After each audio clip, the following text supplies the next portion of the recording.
Morning, dear children. Welcome to the third module of chapter Gravitation. In this module, we are going to study about free fall and acceleration due to gravity. When an object falls towards the earth due to the earth's gravitational force alone, it is called as free fall. Earlier, it was thought that the lighter bodies fall slowly while heavier bodies fall rapidly. For example, when a metal coin and a feather is dropped from a same height, metal coin will reach the ground faster than the feather. It was Galileo who has proved from his experiments conducted from the Leaning Tower of Pisa that different masses and sizes, when dropped simultaneously from the same height, reaches the ground at the same time. When an object is dropped from height, it experiences uniform acceleration by the gravitational pull of the earth, and this acceleration does not depend on the mass of the body. Acceleration due to gravity. What do you mean by acceleration due to gravity?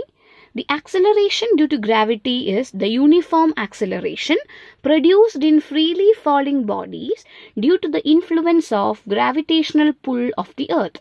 Usually, acceleration due to gravity is represented by letter G, and this varies from one celestial body to the other.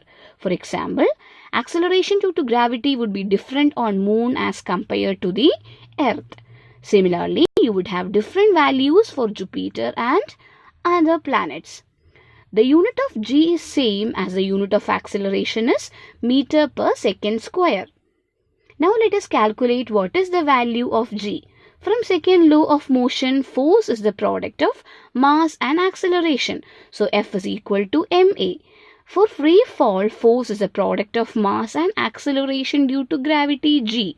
So F can be written as m into G. We know that universal law of gravitation, force is equal to Gmm by d square. So we can equate mg is equal to Gmm by d square. Cancelling the small m, you will get G is equal to Gm by d square, where m is the mass of the earth and d is the distance between the object and the earth. For objects near or on the surface of the earth, d is equal to the radius of the earth r.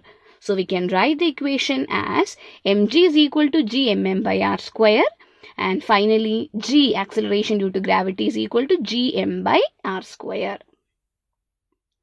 Now we should put the values of G, M and R in the equation so as to get the value for G.